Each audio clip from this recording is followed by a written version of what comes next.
Bismillahirrahmanirrahim. Assalamualaikum warahmatullahi wabarakatuh. Waalaikumsalam warahmatullahi Waalaikumsalam wabarakatuh. warahmatullahi wabarakatuh. Warahmatullahi wabarakatuh. Warahmatullahi wabarakatuh. Alhamdulillah kita dapat berjumpa lagi pada pertemuan hari ini, di mana kita akan masih membahas tentang unsur kebahasaan di dalam ukuran hasil observasi, terutama dalam kelas kalimat. Nah, yang sebelumnya pada pekan lalu Bapak sudah sampaikan ada beberapa unsur kebahasaan yang dibagi atas beberapa kelas. Yang pekan lalu itu adalah kelas kata, di mana kelas kata itu memiliki dua analisis, yakni fungsi dan juga kategori, di mana dalam sebuah fungsi itu ada yang disebut dengan SPOK, subjek, predikat, objek, keterangan, dan juga pelengkap. Lalu di dalam sebuah kategori itu terdapat beberapa, di antaranya adalah nomina, verba, adjektiva, konjungsi, adverbia, dan juga pronomina atau kata ganti orang. Oke, langsung saja kita akan masuk ke dalam sebuah kalimat simpleks dan juga kompleks. Sebelumnya, jangan lupa kita untuk berdoa terlebih dahulu supaya pembelajaran kita pada hari ini dapat berjalan lancar dan kalian dapat memahami tentang sebuah analisis kalimat simpleks dan juga kompleks. Mari sama-sama kita membaca lafaz basmalah. Bismillahirrahmanirrahim. Baik, langsung saja. Bismillahirrahmanirrahim. Di sini ada yang perlu harus kalian ketahui. Yang pertama, yang berwarna merah tersebut tuh ya, bahwa kita langsung masuk ke dalam kalimat simpleks. Kalimat simpleks merupakan kalimat yang hanya memiliki satu klausa, disebut sebagai kalimat simpleks atau biasa disebut pula sebagai kalimat tunggal. Kenapa disebut dengan kalimat tunggal atau kalimat simpleks? Karena dia hanya memiliki satu fungsi. Contohnya di situ adalah ada beragam jenis topeng di museum ini. Nah, kalian lihat, sesuaikan dengan warnanya. Ada, itu berwarna biru, yang berarti dia adalah sebuah predikat. Lalu beragam jenis topeng, itu menjadi sebuah subjek. Dan di museum ini merupakan sebuah fungsi keterangan. Apa keterangannya? Keterangannya adalah keterangan tempat. Nah, contoh yang kedua, itu adalah kelelawar merupakan hewan unik. Kelelawar sendiri ini menjadi sebuah subjek, merupakan adalah sebuah predikat, dan hewan unik merupakan sebuah pelengkap. Kita lanjut lagi. Wayang tersebut berbentuk pipih seperti wayang kulit. Ya. Nah, wayang tersebut memiliki fungsi sebagai subjek. Berbentuk itu adalah sebuah predikat, pipih itu adalah objek, seperti wayang kulit itu adalah keterangan. Nah, bagaimana cara bisa membedakan? Kalau misalkan analisis fungsinya, kita sudah tahu bahwa dia memiliki sebuah pola yaitu SPOK. Tetapi bukan hal yang mutlak. Harus subjek itu berada di depan, predikat itu berada di posisi kedua, dan seterusnya. Tetapi bisa juga sebuah predikat maju ke depan, subjek itu berada di kedua, ataupun bahkan subjek ini bisa berada di akhir sesuai dengan kalimat yang dituliskan. Tetapi yang perlu digarisbawahi di sini adalah bahwa kalimat simpleks atau kalimat tunggal itu hanya memiliki satu fungsi. Ya, ingat, simplex atau kalimat tunggal hanya memiliki satu fungsi. Jangan sampai kalian menuliskan sebuah satu kalimat, di dalam kalimat tersebut terdapat dua fungsi. Nah, kalau misalkan terdapat dua fungsi, itu bagaimana, Pak? Nah, kalau terdapat dua fungsi, maka dia akan menjadi sebuah kalimat kompleks, bukan menjadi kalimat simplex. Nah, ini yang berikutnya. Kalimat kompleks atau kalimat majemuk adalah kalimat yang memiliki dua atau lebih klausa. Kalimat kompleks dibagi menjadi dua macam. Ada yang kompleks atau majemuk setara, dan juga kompleks atau majemuk bertingkat. Nah, di sini kita langsung masuk saja ke dalam contohnya. Sudah terlihat ini ya. Yang pertama contohnya adalah dalam budaya modern, wayang berfungsi menghibur dan mendidik. Kalian lihat dalam satu kalimat ini itu memiliki dua fungsi, di mana satu fungsinya dihubungkan dengan sebuah konjungsi atau kata hubung, di mana di dalam contoh di sini adalah kata dan konjungsinya. Ya. Jadi kalau misalkan kalian lihat di situ dalam budaya modern itu merupakan sebuah konjungsi. Dalam budaya modern, maaf, itu bukan konjungsi, tetapi itu adalah sebuah keterangan. Ya. Lalu wayang itu sebagai subjeknya, berfungsi sebagai predikat, menghibur itu adalah sebuah pelengkap, dan konjungsi mendidik itu adalah sebuah pelengkap. Jadi menghibur dan mendidik itu merupakan dua fungsi. Kenapa dikatakan dua fungsi? Karena dia memiliki sebuah kata hubung atau konjungsi. Ya, di situ kata konjungsinya adalah dan. Oke, kita lanjut lagi coba untuk yang nomor 2. Contoh yang nomor 2, yakni kelelawar aktif pada malam hari, tetapi tidur pada siang hari. Nah, kalau dilihat di sini, kelelawar itu sebagai sebuah subjek. Aktif itu adalah predikat, lalu pada malam hari itu adalah keterangan waktu, tetapi itu adalah konjungsi, tidur itu adalah predikat, pada siang hari itu adalah sebuah keterangan waktu juga. Nah, perbedaan antara contoh yang pertama dan yang kedua, kalau misalkan contoh yang pertama, dia hanya langsung menyebutkan pelengkapnya. Ya. Jadi tidak perlu menuliskan kembali subjek, predikat, dan juga objeknya, tapi langsung menuliskan fungsi pelengkapnya. Apa itu pelengkapnya? Pelengkapnya itu adalah menghibur dan mendidik. Nah, sedangkan contoh yang kedua itu dituliskan kembali, tetapi memang tidak dituliskan subjeknya. Boleh nggak Pak dituliskan contoh subjeknya? Bisa. Contohnya seperti ini. Kelelawar aktif pada malam hari, tetapi dia, nah dia di sini itu kembali lagi kepada kelelawar. Nah, kelelawar di sini itu sebagai sebuah subjek.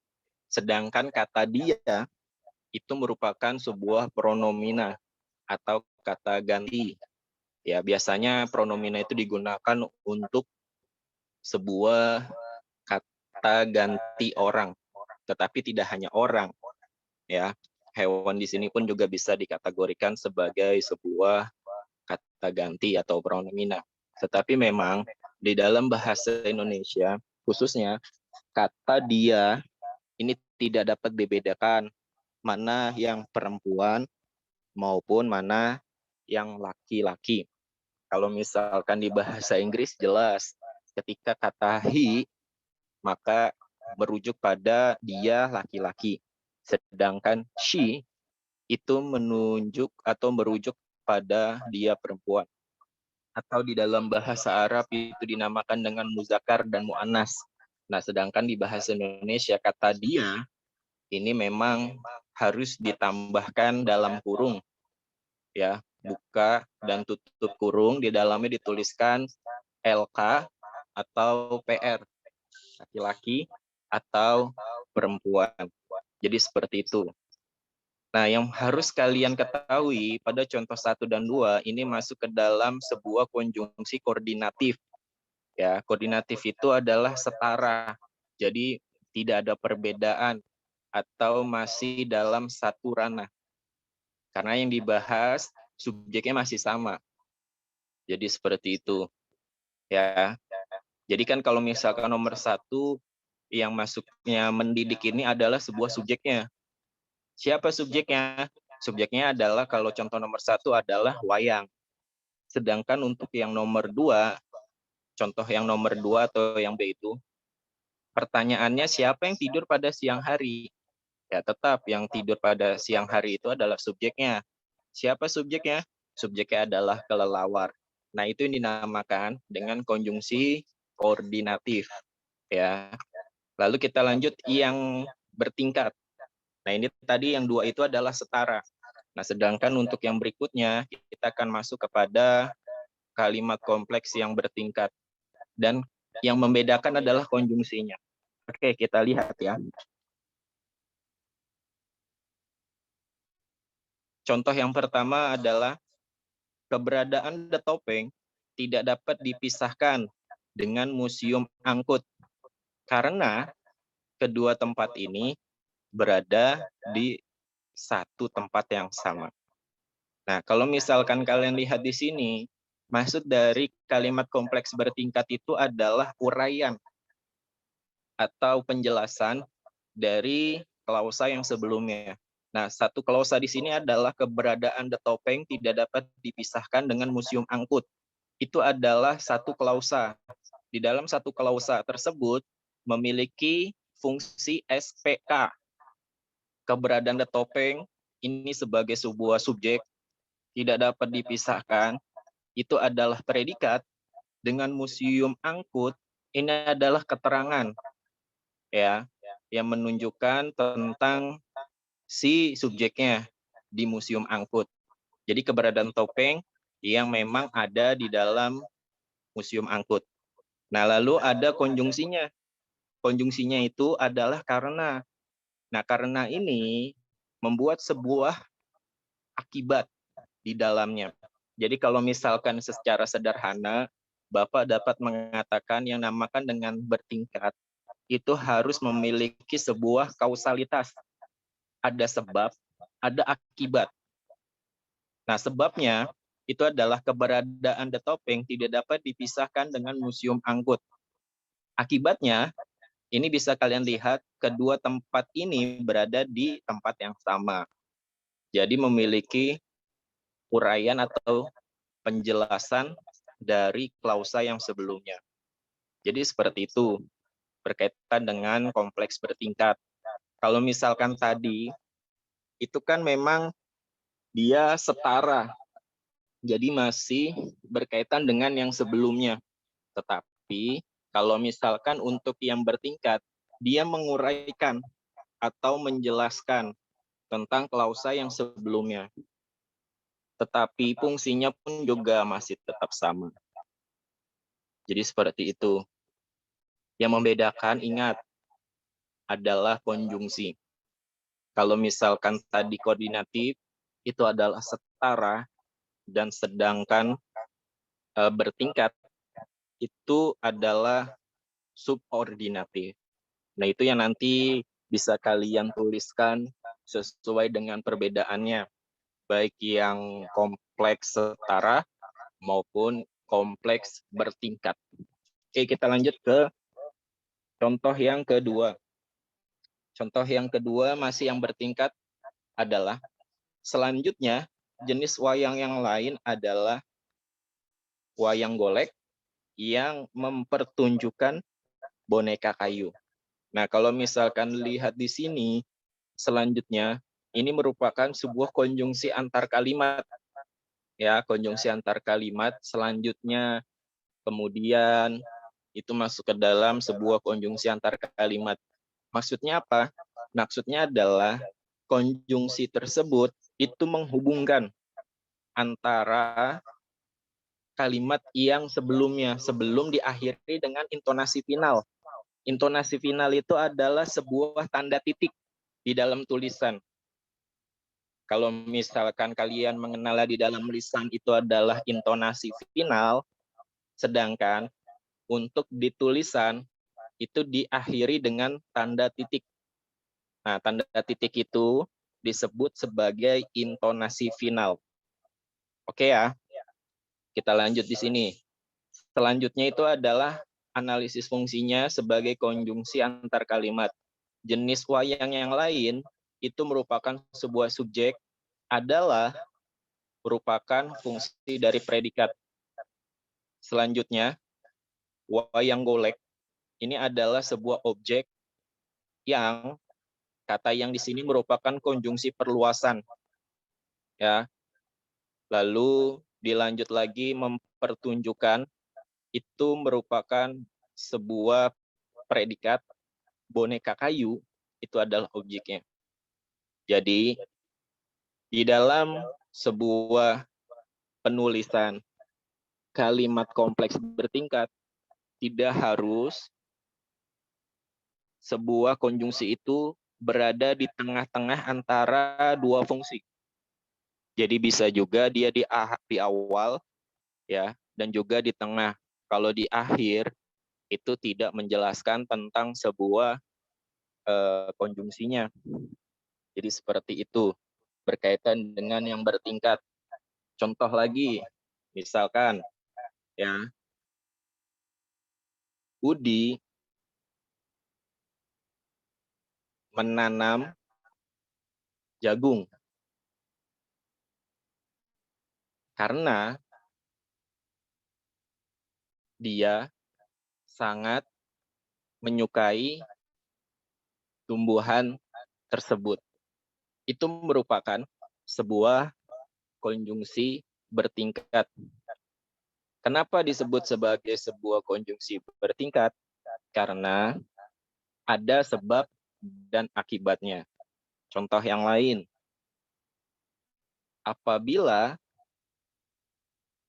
Budi mendapatkan tumbuhan yang bagus karena Budi rajin menyiramnya. Jadi ada hubungan sebab akibat. Kenapa tumbuhan tersebut bisa subur, lalu bisa bagus? Karena si subjeknya atau si Budinya itu rajin menyiramnya. Itu contoh yang bertingkat menggunakan konjungsi subordinatif atau dengan contoh katanya karena.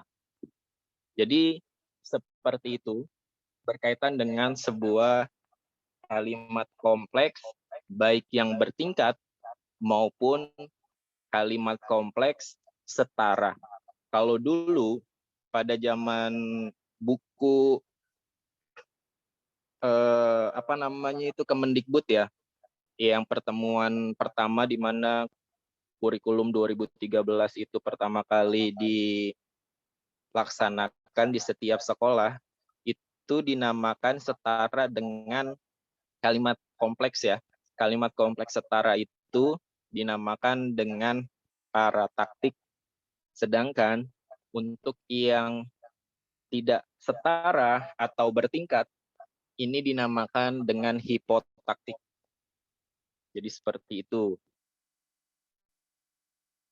Tapi sekarang ini dibedakan dengan menggunakan kata setara dan bertingkat. Tuh. Oke ya. Sampai sini Bapak rasa cukup? Apabila ada yang mungkin ditanyakan, silahkan untuk ditanyakan berkaitan dengan sebuah kalimat simpleks dan juga kalimat kompleks.